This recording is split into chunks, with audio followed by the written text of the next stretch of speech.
Hello friend, स्वागत है आप सभी का फास्ट रिवीजन इलेक्ट्रिकल क्लासेस में। आइए जो डीसी जनरेटर के बचे हुए क्वेश्चन हैं उनका रिवीजन करें। क्वेश्चन नंबर फर्स्ट है, आर्मेचर कोर क्या प्रदान करता है। आर्मेचर कोर ऑप्शन नंबर जो सी है, चुंबकीय फ्लक्स में विमुखता पैदा करता है। ऑप्शन नंबर सी इसका सही हो जाएगा।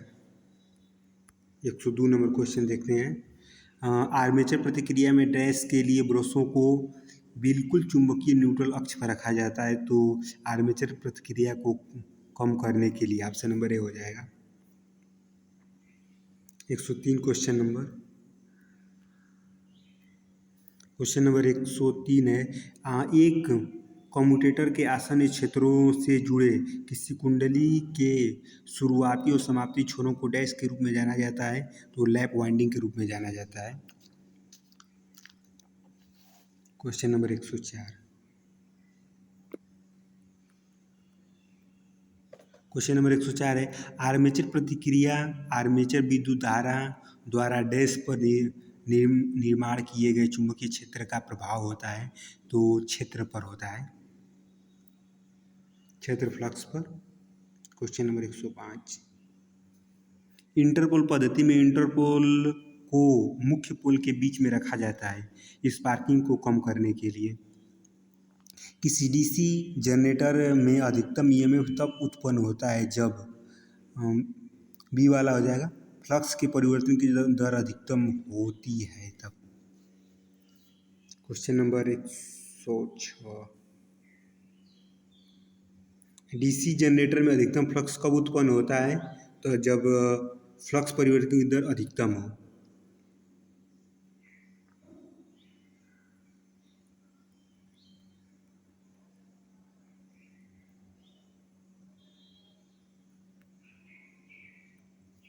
क्वेश्चन नंबर 107, डैश को हासिल करने के लिए डीसी जनरेटर समांतर क्रम में चलाए जाते हैं, तो उच्च विश्वसनीयता के लिए। क्वेश्चन नंबर 108, डीसी जनरेटर को डैश भी कहा जाता है, तो नियत वोल्टेज जनरेटर कहा जाता है। क्वेश्चन नंबर 109, लेमिनेटेड कोर या आर्मेचर में निम्नलिखित में से कौन सी हानि कम होती है, तो लेमिनेटेड की वजह से पावरदार हानि कम हो जाती है, option number A. Question number 110 को, आर्मेचर कुंडली के प्रतिरोध के कारण होने वाले नुकसान को डैश कहा जाता है, तो आर्मेचर हानि कहा जाता है। क्वेश्चन नंबर 111, यांत्रिक हानि में सम्मिलित होता है, तो ब्रश पर घर्षण नुकसान यांत्रिक हानि के रूप में सम्मिलित होता है। क्वेश्चन नंबर 112, एक सरल और आम विधि जो आर्मेचर वाइंडिंग शॉर्ट और ओपन कॉइल की जांच करने के लिए उपयोग की जाती है, वह किसके सहारे की जाती है, तो ग्राउलर के सहारे की जाती है। क्वेश्चन नंबर 113,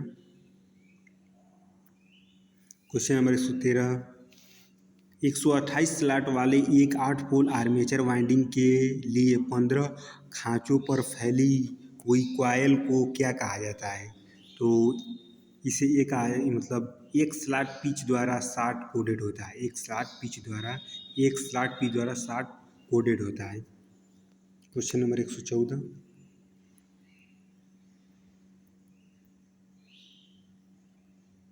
क्वेश्चन नंबर 114, एक निश्चित दी गई गति पर डीसी जनरेटर की ओपन सर्किट विशेषता इनमें से किसके बीच आलेखित की जाती है, तो नो लोड वोल्टेज और फील्ड करंट के बीच, ऑप्शन नंबर डी हो जाएगा। 14 नंबर हो गया। 15, क्वेश्चन नंबर 115 को देखते हैं। डीसी जनरेटर में इनपुट की प्रकृति क्या होगी, इनपुट की प्रकृति तापीय शक्ति होती है, थर्मल पावर होता है।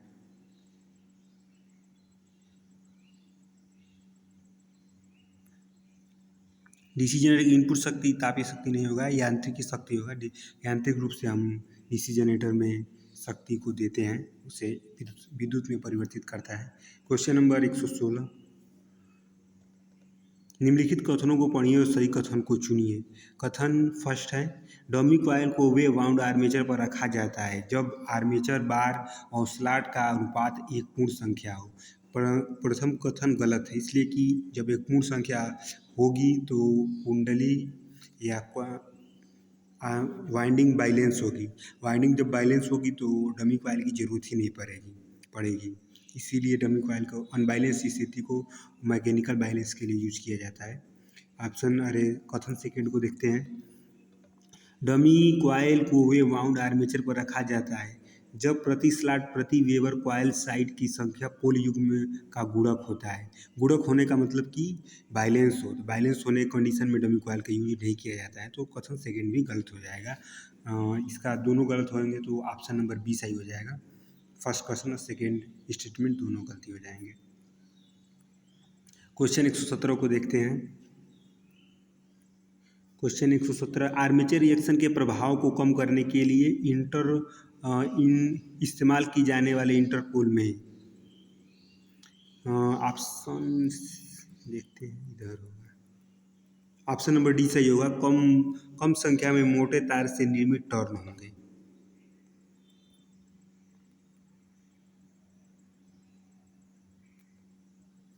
क्वेश्चन 118, किसी डीसी जनरेटर में मेन पोल की तुलना में इंटरपोल की पोलरिटी होगी। इसके आगे घूर्णन की दिशा में अगले पोल की ध्रुवता के समान होगी। ऑप्शन नंबर सी हो जाएगा। क्वेश्चन नंबर 19 को देखते हैं। 0.75 मीटर लंबा एक मोटर आर्मेचर कंडक्टर 4 वेबर प्रति मीटर स्क्वायर वाले एक फ्लक्स डेंसिटी के संपर्क में आता है तो कंडक्टर पर लगने वाले बल की गणना करें जब आर्मेचर इलेक्ट्रिकल करंट 5 एम्पियर। इसके लिए फार्मूला होता है F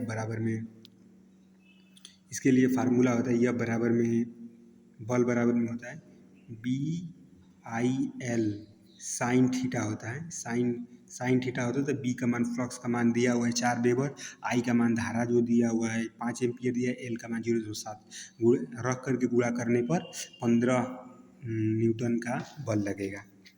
क्वेश्चन नेक्स्ट की तरफ बढ़ते हैं हम लोग।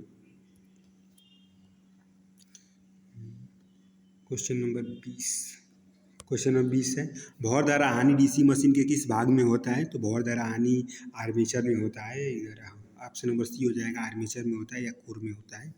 121 का देख लेते हैं। इलेक्ट्रिकल मशीन में डैश को कम करने के लिए कोर को लेमिनेट किया जाता है, तो लेमिनेट भौर द्वारा हानि को कम करने के लिए किया जाता है। डीसी जनरेटर किस नियम के सिद्धांत पर काम करता है? तो डीसी जनरेटर फैराडे के नियम के पर काम करता है। क्वेश्चन नंबर 23 को देखते हैं।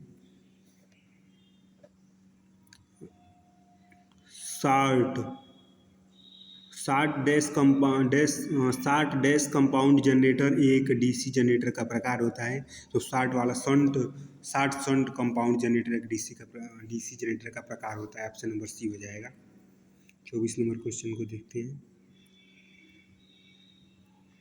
क्वेश्चन 124, पृथक कुंडली जनरेटर में क्षेत्र कुंडली डैश से जुड़ी होती है, तो क्षेत्र कुंडली जुड़ी होती है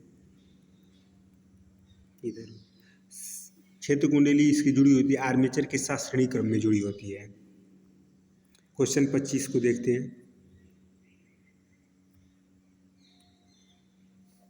क्वेश्चन 25, यदि डीसी वाइंडिंग को आर्मेचर के साथ श्रेणी क्रम में जोड़ा जाता है और फिर शंट वाइंडिंग को संयोजन के समांतर क्रम में जोड़ा जाता है तो इस तरह का संयोजन एक जनित्र का निर्माण करता है, तो इसे लॉन्ग शंट कंपाउंड जनरेटर कहा जाता है। क्वेश्चन 26 को देखते हैं। क्वेश्चन 26, एक डीसी जनरेटर डैश के सिद्धांत पर काम करता है तो विद्युत चुंबकीय प्रेरण के सिद्धांत पर काम करता है। 127 क्वेश्चन नंबर, डीसी मशीन के किस भाग को बार बार मरम्मत की आवश्यकता होती है? तो ब्रश और कम्यूटेटर को बार बार मरम्मत की आवश्यकता होती है। 27 क्वेश्चन नंबर 28 को देखते हैं। डीसी मोटर को एक जनरेटर के रूप में कार्य करने के लिए उसमें क्या होना चाहिए? तो रोटर को इसके स्टेटर के तुल्यांकी गति से अधिक तेजी से घूर्णन करना चाहिए। ऑप्शन बी हो जाएगा इसका। क्वेश्चन 29 को देखते हैं। डीसी जनरेटर में ध्रुवों की संख्या और आर्मेचर चालकों की संख्या नियत होती है। निम्नलिखित में से कौन सी कुंडली अपेक्षाकृत उच्च विद्युत वाहक बल प्रदान करती है? तो सी हो जाएगा वेब। वेब जो वाइंडिंग होती है उच्च विद्युत वाहक बल पैदा करती है। क्वेश्चन 30 को देखते हैं। असंतृप्त डीसी मशीन की आर्मेचर प्रतिक्रिया के परिणाम स्वरूप डैश का प्रभाव उत्पन्न होता है। तो सी हो जाएगा क्रॉस मैग्नेटाइजिंग प्रभाव उत्पन्न होता है। क्वेश्चन नंबर 31 को देखते हैं। 131 क्वेश्चन नंबर। डीसी मोटर में बैक ईएमएफ या पश्च विद्युत वाहक बल की अवधारणा आधारित है। तो सी लेंज के नियम पर आधारित है। बैक ईएमएफ लेंज के नियम पर आधारित होता है। 32 का देखते हैं। इंटरपोल वाइंडिंग निम्नलिखित में से किसके साथ श्रेणी क्रम में संयोजित होती है? तो आर्मेचर वाइंडिंग के साथ श्रेणी क्रम में संयोजित होती है। क्वेश्चन 133 डीसी मशीन की चाल यदि दुगुनी कर दी जाए और फ्लक्स स्थिर रहे तो ईएमएफ क्या होगा? ईएमएफ दोगुना हो जाएगा। ऑप्शन नंबर बी हो जाएगा। क्वेश्चन 34 को देखते हैं। 134 क्वेश्चन नंबर। किसी मशीन की दक्षता अधिकतम होगी यदि उसकी हानियां निम्न हो तब उसकी दक्षता अधिक होगी। क्वेश्चन 35 को देखते हैं। डीसी मशीन में आर्मेचर चालकों में धारा और वैद्युतीय चुंबकीय बल अल्टरनेटिंग होती है, जबकि टर्मिनल पर एक दिशीय होती है। सही है स्टेटमेंट, फर्स्ट स्टेटमेंट ठीक है। 136 को देखते हैं। डीसी मशीन का द्विक परिवर्तक किस तरह कार्य करता है? तो एक पूर्ण तरंग रेक्टिफायर की तरह कार्य करता है। क्वेश्चन 137 को देखते हैं। स्टेटर की संरचना डैश होती है, तो वह लायकार होती है। रिंग स्पेट्स होती है।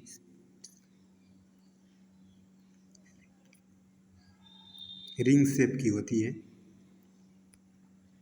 क्वेश्चन 138 देखते हैं। डीसी मशीन का सबसे बाहरी भाग योक कहलाता है। कम क्षमता की मशीनों हेतु डैश का बना होता है। कम क्षमता के लिए किसका बना होता है? योक डीसी मशीन का। तो ये ढलवा लोहा का बना होता है। बी वाला ऑप्शन हो जाएगा। एक डीसी मशीन में भिन्नात्मक पिच डैश का प्रयोग किया जाता है। भिन्नात्मक पिच में डी वाला स्पार्किंग को कम करने के लिए। क्वेश्चन 40 हो जाएगा। डीसी मशीन में आर्मेचर की अक्ष और ब्रशों के संपर्क के केंद्र के मध्य से गुजरने वाले समतल कहलाता है। तो ये द्विक परिवर्तक कहलाता है। कम्यूटेटिंग प्लेट कहलाता है। समतल कहलाता है। द्विक परिवर्तक समतल। क्वेश्चन 41 को देखते हैं। डीसी मशीन में आर्मेचर वाइंडिंग को निम्नलिखित में से किस पर लपेटा जाता है? तो आर्मेचर वाइंडिंग को किस पर लपेटा जाता है? तो आर्मेचर वाइंडिंग को इनमें से किसी पर लपेटा नहीं जाता है। स्टेटर के खुले स्लॉटों पर नहीं, स्टेटर के ढके हुए स्लॉटों पर, स्टेटर के बंद स्लॉटों पर। आर्मेचर वाइंडिंग आर्मेचर पर की जाती है, जो छड़ के रूप में किया जाता है। 142 नंबर क्वेश्चन देखते हैं। आर्मेचर में वाइंडिंग डैश से जुड़ी होती है। तो सी वाला हो जाएगा। श्रेणी या समांतर क्रम में जुड़ी होती है। 42 नंबर क्वेश्चन। 43 नंबर क्वेश्चन को देखते हैं। यांत्रिक डिस्टेकारी है। डी वाला हो जाएगा। कम्यूटेटर और ब्रश को यांत्रिक डिस्टेकारी कहा जाता है। हम क्वेश्चनों को एक्सप्लेन नहीं कर रहे हैं, इसलिए कि बहुत ही कम समय में बहुत अधिक क्वेश्चन रिवीजन किया जाएगा और कॉन्सेप्ट के लिए अलग से वीडियो बनाया जाएगा, जो बहुत तेज़ी से उसे भी रिवीजन किया जाएगा। आगे आने वाले समय में वो भी देखने को मिलेगा। फिलहाल के लिए तो यही क्वेश्चनों को रिवीजन किया जा रहा है। क्वेश्चन 144 को देखते हैं।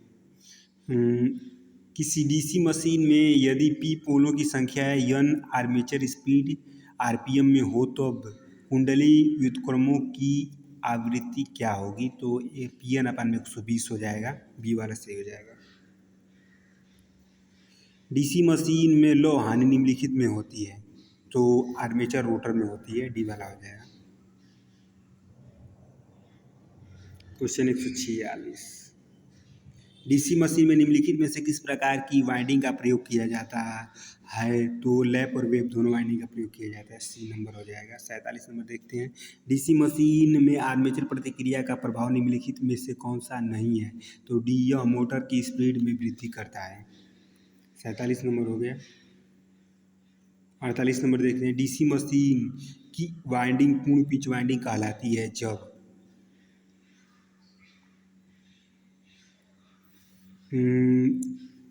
जब इसमें पूर्ण पिच वाइंडिंग के लिए वाइंडिंग पिच और पोल पिच दोनों इक्वल होने चाहिए। क्वेश्चन 49 को देखते हैं, लैप वाइंडिंग में समांतर पथों की संख्या होगी तो ए बराबर पी होता है लैप के लिए। क्वेश्चन नंबर 150 को देखते हैं, क्वेश्चन नंबर 150 हो जाएंगे, आर्क वेल्डिंग के लिए प्रयुक्त डीसी जनरेटर में होने चाहिए, तो डीसी जनरेटर में डूपिंग अभिलक्षण होते हैं, ऑप्शन नंबर डी हो जाएगा। क्वेश्चन नंबर 151, डीसी जनरेटर के मामले में अधिकतम दक्षता के लिए शर्त है, तो बी वाला परिवर्तित हानि इक्वल टू नियत हानि। 152 क्वेश्चन नंबर देखते हैं, दिष्टकारी जनित्र में लैप कुंडली और तरंग कुंडली के संदर्भ में क्या सही है? तो प्रथम वाला तो नहीं सही है, देखते हैं इधर। ऑप्शन नंबर इसका डी वाला सही हो जाएगा, लैप कुंडली का उपयोग कम वोल्टेज और अधिक धारा की वाली मशीनों के लिए होता है।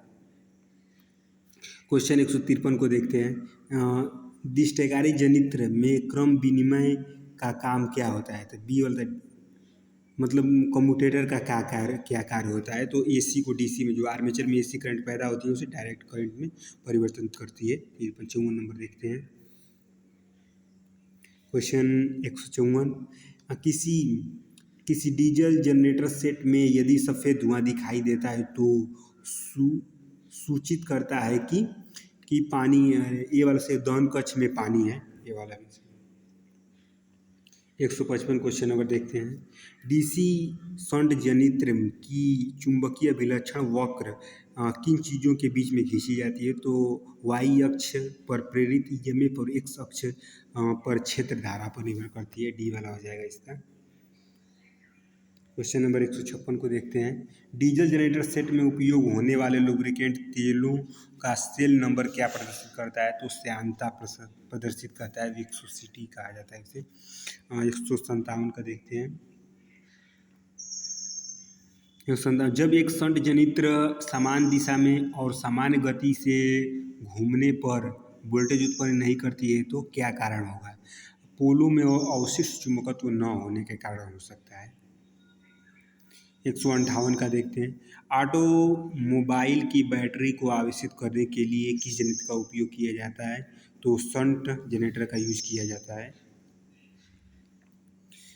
देखते हैं, एक जनरेटर को मोटर द्वारा चलाया जाता है और यह 300 वोल्ट 18.65 एम्पियर लेता है।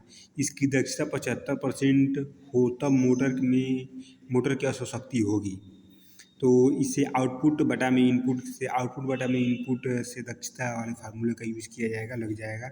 इसे अलग वीडियो में सेपरेट 2-3 क्वेश्चनों को कवर किया जाएगा, न्यूमेरिकल है ये। क्वेश्चन नंबर 160 को देखते हैं, क्वेश्चन नंबर 160 हो जाएगा, दिष्टकारी जनित्र में कुंडली दूरी को पोल पिच के बराबर करने के लिए कुंडली का पिछला पिच किसके बराबर होना चाहिए? तो वो प्रति पोल क्रम विनिमय बार के बराबर होना चाहिए, कम्यूटेटर बार पर पोल के बराबर होना चाहिए। क्वेश्चन 161 को देखते हैं, चित्र ए तथा बी में डीसी जनरेटर के किस भाग को प्रदर्शित किया गया है? तो इंटरपोल को ए ने प्रदर्शित किया है और बी ने मुख्य पोल को प्रदर्शित किया है। नहीं, ए ने इंटरपोल को बी ने प्रदर्शित किया है, मुख्य पोल को ए ने प्रदर्शित किया है। ठीक है, 161 नंबर क्वेश्चन ये सी वाला हो जाएगा। क्वेश्चन 62 को देखते हैं, सामान्य लाइटिंग तथा पावर सप्लाई के लिए प्रयोग में आने वाला जनरेटर कौन सा है? तो कम्युलेटिव कंपाउंड जनरेटर होगा, सी नंबर। क्वेश्चन 163 को देखते हैं, सामान्य क्वेश्चन 130 यदि किसी जनरेटर से बाहरी धारा का मान 10 एम्पीयर है और इंटरपोल का रजिस्टेंस 10 ओम है तो उसके फील्ड वाइंडिंग में कॉपर लॉस क्या होगा, तो आई स्क्वायर आर लॉसेस पर निकल जाएगा। आई का मान 10 दिया है तो 10 100 हो जाएगा इसका, और रजिस्टेंस से गुणा कर देंगे तो 1000 वाट आ जाएगा। बी वाला सही हो जाएगा इसका। 164 नंबर देखते हैं। जनरेटर का बचा हुआ चुंबकत्व खत्म हो जाए तो जनरेटर का 10% डीसी सप्लाई से इसे देना चाहिए, तब हो जाएगा।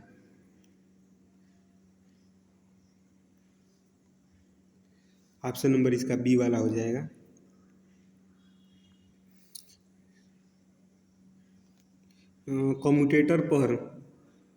कम्यूटेटर पर की जाने वाली वाइंडिंग होती है, कम्यूटेटर पर की जाने वाली लैप और वेव दोनों होती है वाइंडिंग। ऑप्शन नंबर सी हो जाएगा इसका।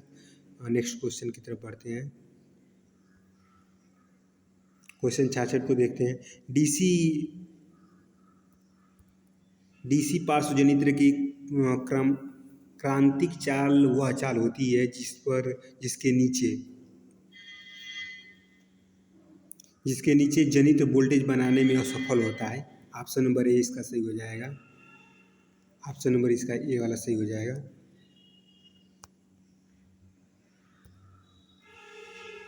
सड़सठ नंबर देखते हैं। डीसी जनित्र के आर्मेचर प्रतिक्रिया को सुधारने के लिए ब्रशों को घूमने की दिशा में आगे शिफ्ट कर दिया जाता है। आर्मेचर घूमने की दिशा में अग्र लीड प्रदान किया जाता है। आर्मेचर घूमने की दिशा में पश्च लीड, ए वाला सही हो जाएगा इसका। क्वेश्चन 168 को देखते हैं। एक डीसी जनरेटर इसमें से कौन सा है जो पूर्ण भार पर 0 वोल्टेज विनियमन प्रदान करता है, तो योगात्मक कंपाउंड हो जाएगा। क्वेश्चन नंबर 159 को देखते हैं।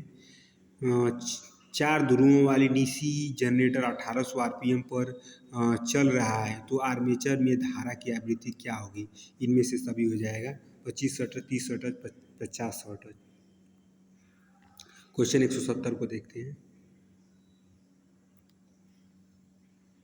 एकल विलगित उत्तेजित जनरेटर में होता है, ये वाला हो जाएगा। क्षेत्र वाइंडिंग को डीसी स्रोत से उत्तेजित किया जाता है, ये वाला। क्षेत्र वाइंडिंग को डीसी स्रोत से उत्तेजित किया जाता है। सेपरेटली एक्साइटेड की बात कर रहा है। क्वेश्चन 171 नंबर देखते हैं। एक डीसी जनरेटर में ब्रश का तनाव उसके कार्य के लिए बहुत महत्वपूर्ण होता है, जबकि ब्रशों में अधिक तनाव के कारण डैश होता है। अधिक तनाव के कारण द्विक परिवर्तक अतितप्त हो जाता है और सतह घिस जाती है। डी नंबर हो जाएगा ऑप्शन। 172 का देखते हैं। अगर एक डीसी को सप्लाई टर्मिनलों को आपस में बदल दिया जाता है तो उसकी घूमने की दिशा परिवर्तित नहीं हो जाएगा। ऑप्शन नंबर सी, चक्रण की दिशा अपरिवर्तित रहेगी। क्वेश्चन 73 का। आर्क वेल्डिंग में प्रयोग किए जाने वाला जनरेटर। आर्क वेल्डिंग में डीसी कंपाउंड जनरेटर का डीसी कंपाउंड डिफरेंशियल जनरेटर का उपयोग किया जाता है। सी नंबर हो जाएगा इसका। क्वेश्चन नंबर 74 को देखते हैं। ट्रिप्लेक्स लैप वाइंडिंग में कम्यूटेटर पिच वाईसी का मान होगा, तो ट्रिप्लेक्स वाला है तो 3 हो जाएगा। सी वाला हो जाएगा।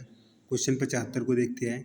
यदि एक कॉइल के सिरों को कम्यूटेटर बार पर एक पोल पिच की दूरी पर जोड़ा जाए तो इस वाइंडिंग को कहा जाता है, तो इस वाइंडिंग को वेव वाइंडिंग कहा जाता है।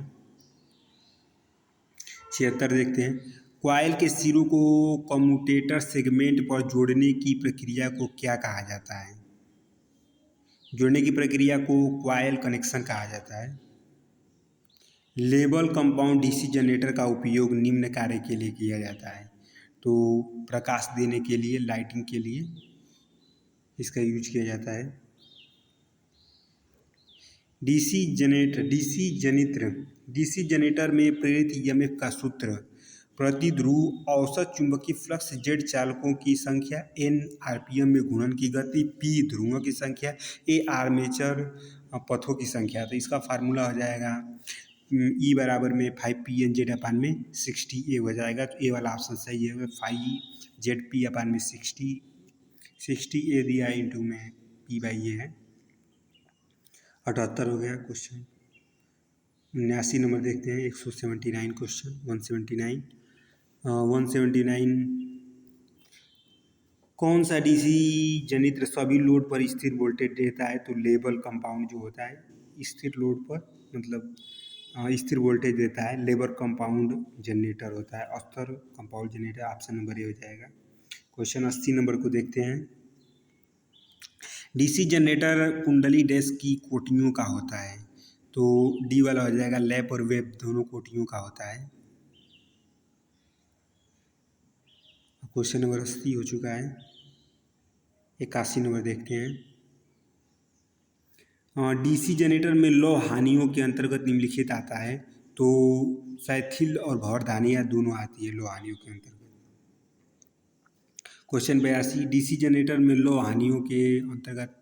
क्वेश्चन 81 नंबर नहीं हुआ है क्या? डीसी जनरेटर में भार संतृप्ति विशेषता निम्नलिखित के बीच संबंधित है? तो भार संतृप्ति विशेषता भी और लोड वोल्टेज और फील्ड करंट के बीच में होता है। B number option. DC generator में लौ हानियों के अंतर्गत आता है? तो लौ हानियों के अंतर्गत शैथिल हानि आता है और भंवरधारा हानि सी नंबर हो जाएगा। 83 नंबर क्वेश्चन को देखते हैं। क्रेन तथा हाईएस्ट के लिए किस डीसी मोटर का उपयोग किया जाता है? तो सीरीज मोटर का उपयोग किया जाता है। ऑप्शन नंबर सी वाला हो जाएगा। क्वेश्चन नंबर 84 को देखते हैं। 83 क्वेश्चन 84 स्थिर वोल्टेज जनरेटर में होता है? स्थिर वोल्टेज जनरेटर में न्यूनतम धारा दक्षता होती है। क्वेश्चन 85 को देखते हैं। डीसी जनरेटर की क्षेत्र कुंडली आमतौर पर निम्नलिखित की बनाई जाती है? कापर की बनाई जाती है। 86 नंबर क्वेश्चन को देखते हैं। डीसी जनरेटर में ध्रुव कोड से ध्रुव सुनिम्नलिखित द्वारा आबद्ध होता है? तो शंकुआकार पेच द्वारा आबद्ध होता है।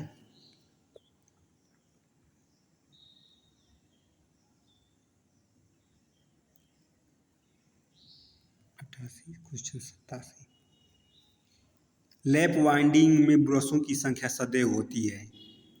ध्रुवों की संख्या के बराबर होती है। डीसी जनरेटर में उत्पन्न ईएमएफ निम्नलिखित के समानुपाती होता है? ध्रुवों की संख्या के। 88 नंबर क्वेश्चन है ये। डीसी जनरेटर में उत्पन्न ईएमएफ निम्नलिखित के समानुपाती होता है? तो इनमें से सभी के समानुपाती होता है, फ्लक्स के और आर्मेचर चालक और ध्रुवों की संख्या के। निम्नलिखित में से किसी डीसी सप्लाई वितरण में बूस्टर के रूप में उपयोग किया जाता है? तो बूस्टर के रूप में हम लोग श्रेणी जनरेटर का उपयोग करते हैं, सीरीज जनरेटर का। क्वेश्चन नंबर 90 को देखते हैं। 190 डीसी जनरेटर में आर्मेचर रिएक्शन के सापेक्ष में एम से तात्पर्य होता है? मैग्नेटिक न्यूट्रल एक्सिस होता है। देखते हैं ऑप्शन नंबर कौन सा है। इधर होगा ऑप्शन नंबर इसका डी हो जाएगा, magnetic neutral axis. Question number 151 को देखते हैं। एक डीसी मशीन में आर्मेचर डैश के अंतर्गत घूर्णन करता है?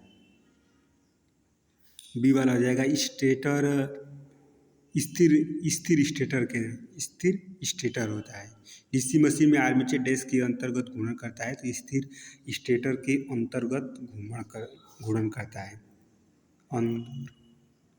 किसके अंदर घूर्णन करता है? सॉरी, डीसी किसके अंदर घूर्णन करता है? तो स्थिर स्टेटर के अंदर घूर्णन करता है आर्मेचर। क्वेश्चन नंबर 191 एक सामान्य डीसी मशीन में कितने मैग्नेटिक पोल होते हैं? तो 4 होते हैं। सी वाला हो जाएगा। यदि किसी कॉइल का प्रतिरोध 4 ओम है, उससे गुजरने वाली धारा का मान 20 एम्पियर है, तो डीसी जनरेटर में उत्पन्न होने वाले ताम्रहानि का मान होगा। ताम्रहानि आई स्क्वायर आर लॉसेस होता है। आई स्क्वायर आर तो आई का मान दिया हुआ 20 एम्पियर, तो 20 का वर्ग 400 हो जाएगा, इंटू में 4 ओम दिया है तो आर का मान 4×16 यानी कि डी वाला ऑप्शन हो जाएगा, 1600 वाट हो जाएगा। 93 94 को देखते हैं। क्वेश्चन है 94 को 194, निम्नलिखित में से कौन डीसी जनरेटर के रोटर का भाग नहीं है? तो डी वाला हो जाएगा, ब्रश प्लेट रोटर का भाग। डीसी जनरेटर के रोटर का भाग नहीं है ब्रश प्लेट। निम्नलिखित में से किस वाइंडिंग में पतले तार और अधिक टर्न होते हैं? तो रुक जाइए, क्वेश्चन नंबर 95।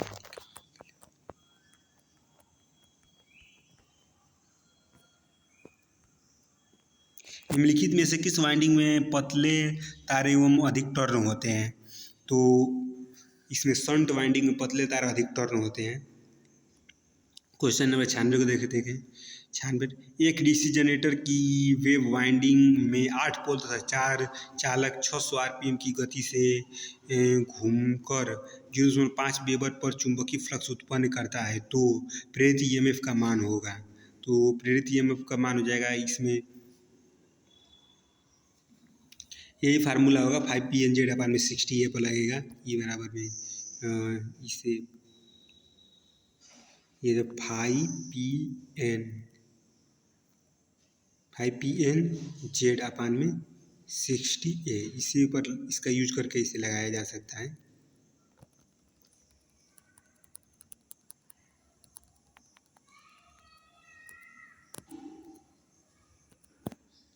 चैनल 97 नंबर देखते हैं। यदि लैप वाइंडिंग में पोलों की संख्या 4 है तो समांतर पथों की संख्या होगी। समांतर पथों की संख्या इसमें हो जाएगा, बी वाला हो जाएगा, 4 समांतर पथ की संख्या होगा। ये 198 को देखते हैं।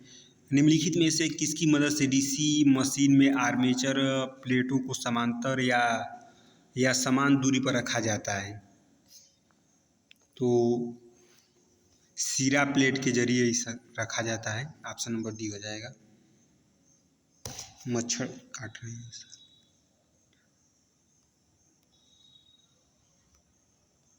99 को देखते हैं। क्वेश्चन नंबर 99, ढलवा लोहे से बने योक उन जनरेटरों के लिए प्रयोग किए जाते हैं जिनका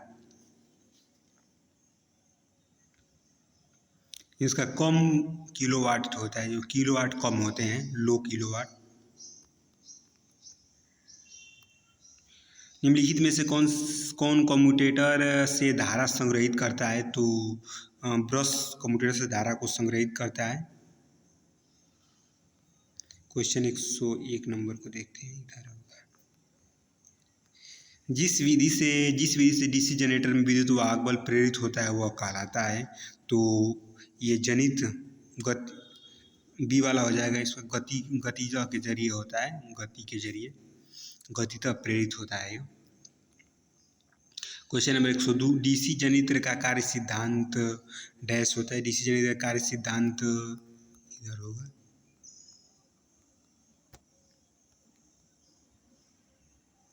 फैराडे का विद्युत चुंबकीय प्रेरण के सिद्धांत पर काम करता है। 203 नंबर क्वेश्चन देखते हैं। किसी चालक में ईएमएफ प्रेरित होने के लिए आवश्यक होता है? तो या तो गतिमान चुंबकीय फ्लक्स हो या तो गतिमान चालक हो। ऑप्शन नंबर डी वाला हो जाएगा। यदि आर्मेचर को स्लिप रिंग से जोड़ दिया जाता है तो आउटपुट अल्टरनेटिंग करंट हो जाएगा। ए वाला ऑप्शन हो जाएगा। कम क्षमता वाले डीसी मशीन की योक डैश की बनी होती है, तो कास्ट आयरन की बनी होती है। ऑप्शन नंबर ए सही हो जाएगा। क्वेश्चन नंबर 6 को देखते हैं। कम्यूटेटर सेगमेंट के मध्य प्रयोग की जाने वाला चालकता होती है, तो ये सी हो जाएगा। मतलब कम्यूटेटर सेगमेंट के मध्य प्रयोग किए जाने वाला और चालक पदार्थ अवरक होता है, जो कम्यूटेटर सेगमेंट के बीच में रखा जाता है। 207 क्वेश्चन नंबर देखते हैं। आर्मेचर कोर को लेमिनेट करके बनाने का कारण क्या होगा? तो भंवर धारा, एडी करंट हानि के मान को कम करने के लिए। क्वेश्चन 108 देखते हैं।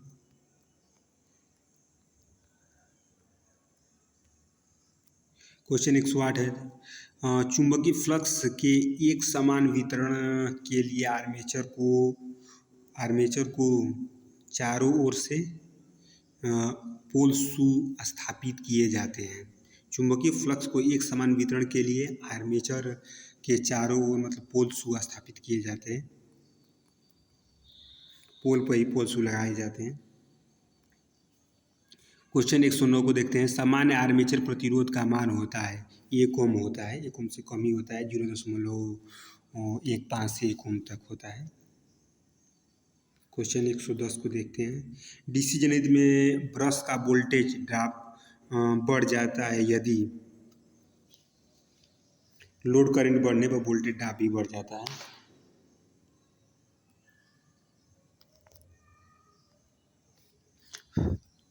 क्वेश्चन 11 को देखते हैं। डीसी शंट जनित्र के द्वारा पर्याप्त विद्युत वाहक बल पैदा करने के लिए शंट फील्ड सर्किट का प्रतिरोध क्रिटिकल प्रतिरोध से कम होना चाहिए। बी नंबर हो जाएगा। निम्नलिखित में से कौन सा जनित्र बिना अवशिष्ट चुंबकत्व के विद्युत वाहक बल पैदा कर सकता है? सेपरेटली एक्साइटेड जो होते हैं बिना अवशिष्ट चुंबकत्व के भी पैदा करते हैं वोल्टेज। पृथक उत्तेजित डी वाला हो जाएगा इसका। क्वेश्चन 113 को देखते हैं। यदि किसी डीसी शंट जनित्र का अवशिष्ट चुंबकत्व समाप्त हो जाए तो उसे पुनः प्राप्त करने के लिए डीसी फील्ड को कुछ मिनट के लिए बैटरी से संयोजित कर देना चाहिए। ऑप्शन नंबर बी वाला इसका सही हो जाएगा। किसी डीसी स्व उत्तेजित जनित्र में अवशिष्ट चुंबकत्व समाप्त हो जाने का मुख्य कारण क्या होगा? उपयुक्त में से सभी कारण हो सकते हैं। भारी ओवरलोडिंग भी, गंभीर शॉर्ट सर्किट, जनित्र को लंबे समय तक बंद या बेकार अवस्था में रखना भी हो सकता है। क्वेश्चन 115 होता है। डीसी शंट जनित्र की आर्मेचर करंट की गणना निम्न सूत्र से किया जाता है। आर्मेचर करंट की गणना के लिए सी वाला हो जाएगा। आई बराबर में L plus I S H होता है। इसमें सीरीज मोटर में तीनों करंट, आर्मेचर करंट और फील्ड करंट और लोड करंट, दोनों तीनों करंट बराबर शंट में सीरीज में बराबर होती है, लेकिन शंट में आर्मेचर करंट, लोड करंट और सीरीज फील्ड करंट के बराबर होता है। यानी कि लोड करंट और सीरीज फील्ड करंट का योग आर्मेचर करंट होता है। स्पार्किंग रहित कम्यूटेशन प्राप्त करने के लिए इंटरपोल का प्रयोग किया जाता है।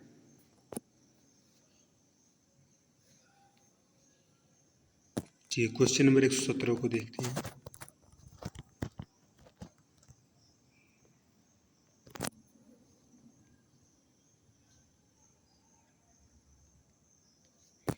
Question number 116।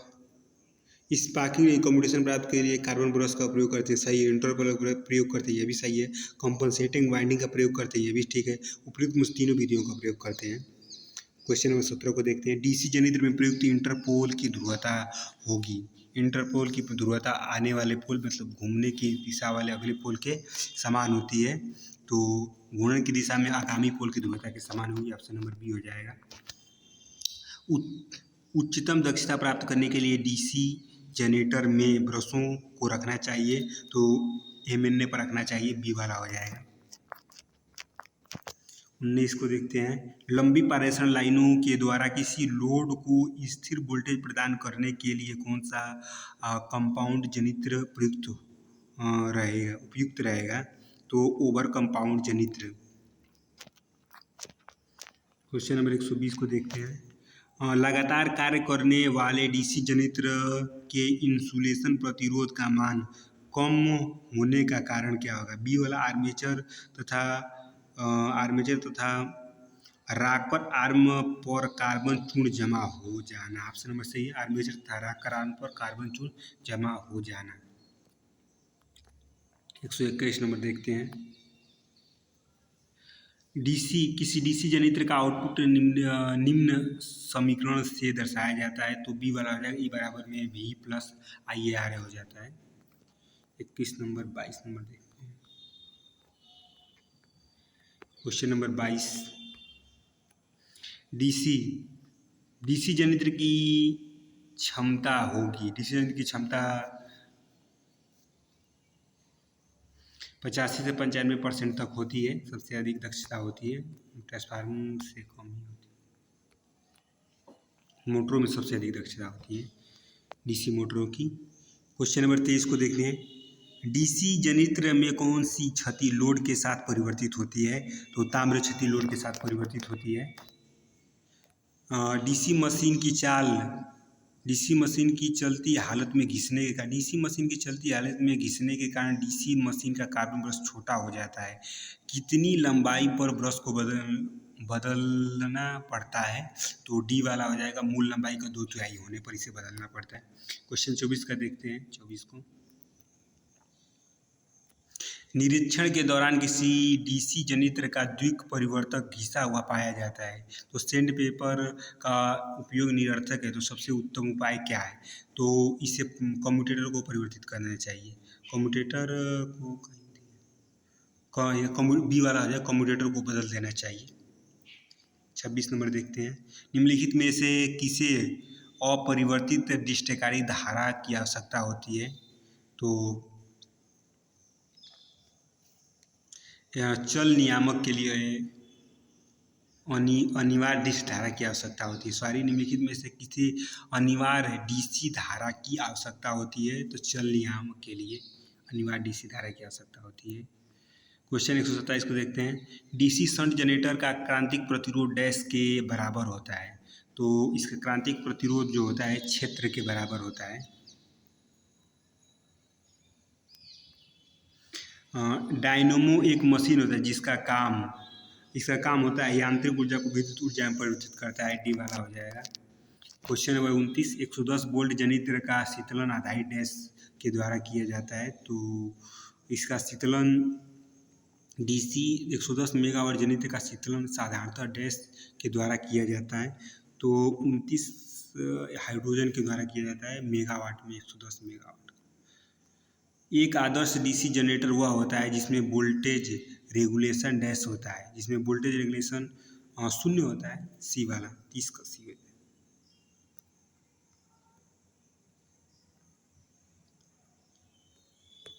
Question number 31 number इधर है। एक डायनोमो 6 वोल्ट 0.5 एम्पियर धारा उत्पन्न करता है, तो शक्ति क्षय कितना होगा? तो इसमें शक्ति क्षय के लिए एम्पियर दिया है, वोल्टेज दिया है, तो V² इसका P बराबर VI सीधी हो जाएगा। P बराबर में VI फार्मूला, तो 6×5 = 30 हो जाएगा, तो 3 शक्ति इसकी 3 वाट हो जाएगी। B वाला शक्ति क्षय।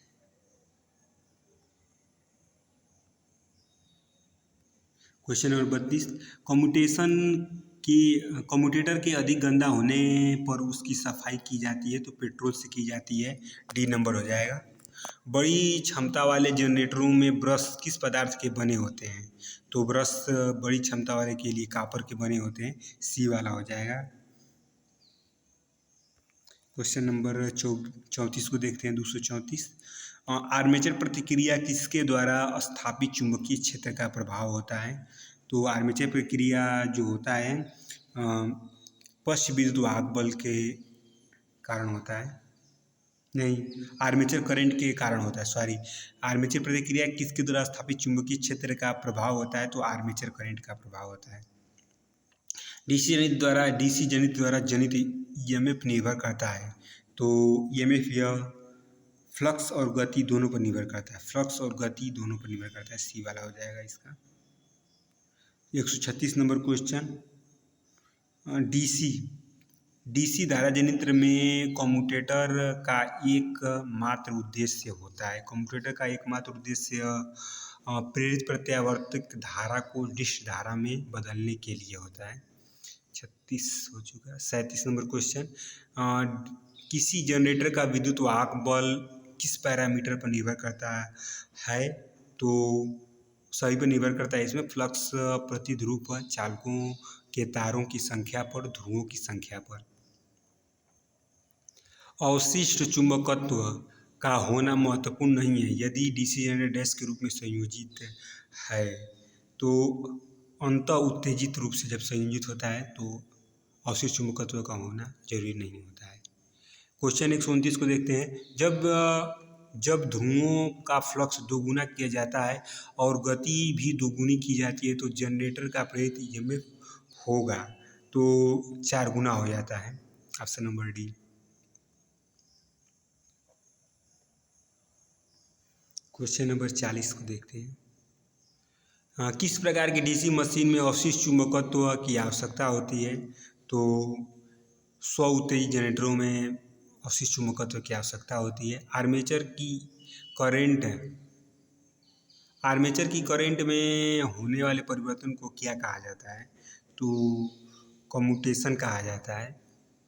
आर्मेचर करंट एसी से डीसी परिवर्तन होने की क्रिया को कम्यूटेशन कहा जाता है। क्वेश्चन नंबर 142 को देखते हैं।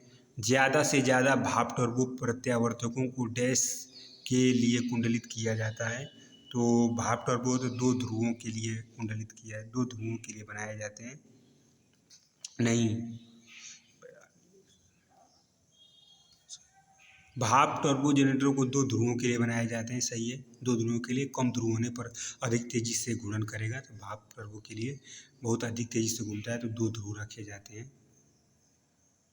143 को देखते हैं। शून्य बर्नजार्ज पद्धति में डीसी मशीन किस रूप में चलती है? तो शून्य लोड से जुड़ा जनरेटर होता है, सी वाला हो जाएगा। शून्य लोड से जुड़ा जनरेटर। 244 नंबर क्वेश्चन को देखते हैं। किसी डीसी जनरेटर की बाहरी विशेषता डैश के बीच में से संबंधित है? तो टर्मिनल वोल्टेज और लोड करंट से संबंधित है। क्वेश्चन 45 को देखते हैं।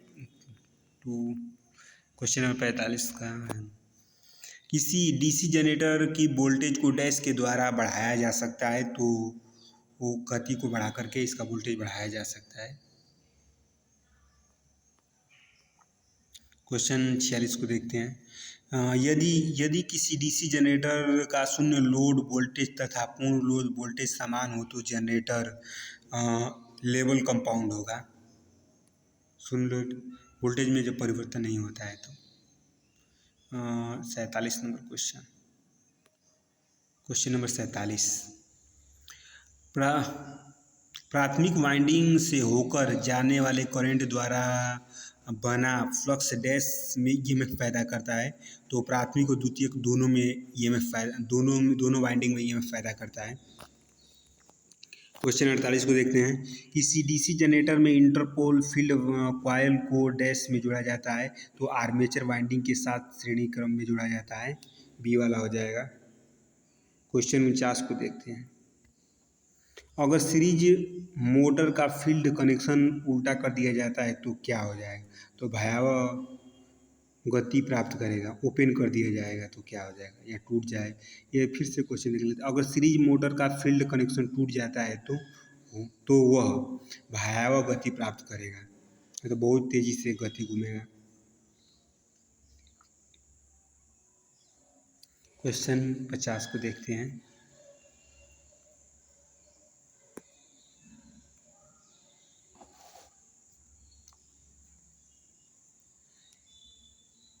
एक डीसी जनरेटर डैश में बदलता है तो सी यांत्रिक ऊर्जा को विद्युत ऊर्जा में परिवर्तित करता है। किसी डीसी जनरेटर में कम्यूटेटर का प्रयोजन होता है? तो एसी को डायरेक्ट करंट में बदलने के लिए। क्वेश्चन 152। अलग उत्तेजित सेपरेटली एक्साइटेड के लिए किस प्रकार के स्रोत का उपयोग नहीं किया जाता है? तो सोलर स्रोत का उपयोग नहीं किया जाता, बी वाला हो जाएगा इसका। क्वेश्चन नंबर 53 को देखते हैं। जब किसी डीसी श्रेणी जनरेटर को लंबे ट्रांसमिशन लाइन के श्रेणी क्रम में जोड़ा जाता है तो इसे कहा जाता है? तो इसे बूस्टर कहा जाता है, बूस्टर के रूप में यूज किया जाता है। क्वेश्चन 154। शंट क्षेत्र कुंडली में निम्न धारा वहन होती है लेकिन बहुत तीव्र चुंबकीय क्षेत्र पैदा होता है, इसका कारण क्या होगा? इसका कारण हो जाएगा फेरों की संख्या बड़ी होती है, इसमें पतले फेरे होते हैं और अधिक फेरों की संख्या होती है।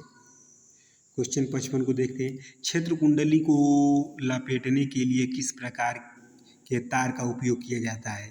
तो इनेमेल्ड की गई कॉपर तार का उपयोग किया जाता है। 56 नंबर देखते हैं। कोई DC shunt generator 220 volt terminal voltage पर भार को 15 एम्पीयर प्रदान करता है। तो शंट फील्ड प्रतिरोध 220 वोल्टेज है तो आर्मेचर धारा होगी, तो 16 एम्पीयर हो जाएगा, डी वाला ये हो जाएगा। 16 एम्पीयर हो जाएगा। डीसी में 220 वोल्ट टर्मिनल पर है, 15 एम्पीयर जो दे रहा है लोड को दे रहा है, और शंट फील्ड प्रतिरोध इतना 220 है। इसको निकालने के लिए ये फिगर से कर दिया जाता है। ये इसका फील्ड है, ये आर्मेचर है, ये लोड है। तो इसके लोड की तरफ जा रहा है 15 एम्पीयर, 15 एम्पीयर, और लोड का ओम दिया, लोड का वोल्टेज दिया है 220 वोल्ट। तो ये दोनों समांतर क्रम में है। ये क्षेत्र और आर्मेचर दोनों समांतर क्रम में है।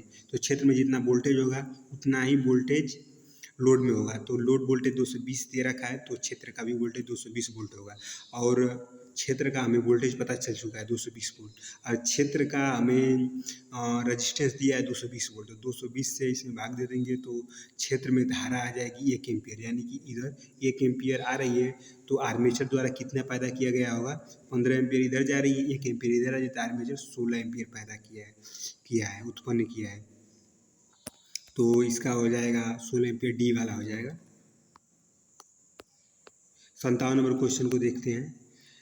आर्मेचर प्रतिरोध वोल्टेज ड्रॉप का सूत्र होगा, I²R हो जाएगा, बी वाला हो जाएगा 57 का।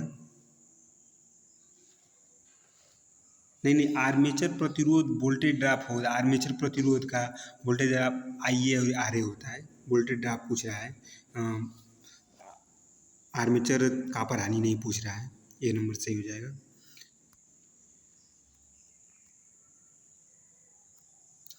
258 क्वेश्चन, द्विक परिवर्तक खंड के बीच में प्रयोग की जाने वाली विद्युत रोधन होगा, तो अवरक होता है, सी वाला हो जाएगा। 259 को देखते हैं। डीसी जनरेटर की गति बढ़ाने के लिए वोल्टेज, डीसी गति बढ़ने पर वोल्टेज बढ़ जाता है।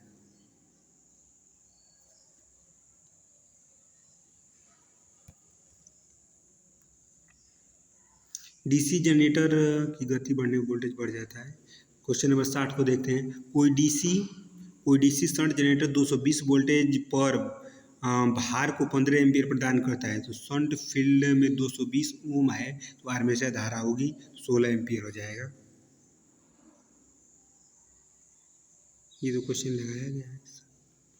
क्वेश्चन नंबर 61 को देखते हैं।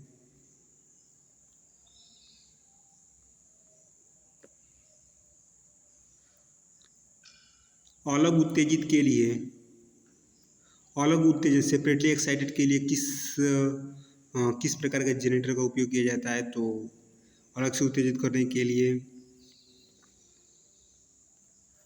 सोलर का, मतलब किसका उपयोग नहीं किया जाता है, तो सोलर स्रोत का उपयोग नहीं किया जाता है। डीसी जनरेटर के निम्न ब्रश घर्षण का गुणांक क्या अधिमान्य मान होगा, तो डी वाला हो जाएगा, 0.35 हो जाएगा अधिमान्य मान। 63 नंबर क्वेश्चन को देखते हैं। किसी डीसी मशीन में निम्नलिखित में से कौन सी मैग्नेटिक पोल के बीच में चुंबकीय परिपथ को पूर्ण किया जाता है। तो ये योग जो होता है यही चुंबकीय जो पथ होता है उसे पूर्ण करता है। हम लोगों ने डीसी जनरेटर के सभी क्वेश्चन को रिवीजन कर लिया है। अब नेक्स्ट चैप्टर हमारा अगला चैप्टर होगा, डीसी मोटर को रिवीजन करेंगे हम लोग। बहुत कम समय में बहुत अधिक 54 मिनट का लगभग वीडियो बनाए, और यह 163 क्वेश्चन आज हम लोगों ने कवर किया है मात्र 54 मिनट में। इससे अधिक जिन्होंने कभी कहीं इलेक्ट्रिकल को पढ़ा है तो उनके लिए बहुत बेनिफिट होगा। बहुत कम समय में बहुत अधिक क्वेश्चन रिवीजन कर पाएंगे वह। चलिए नेक्स्ट क्लास में मुलाकात होगी।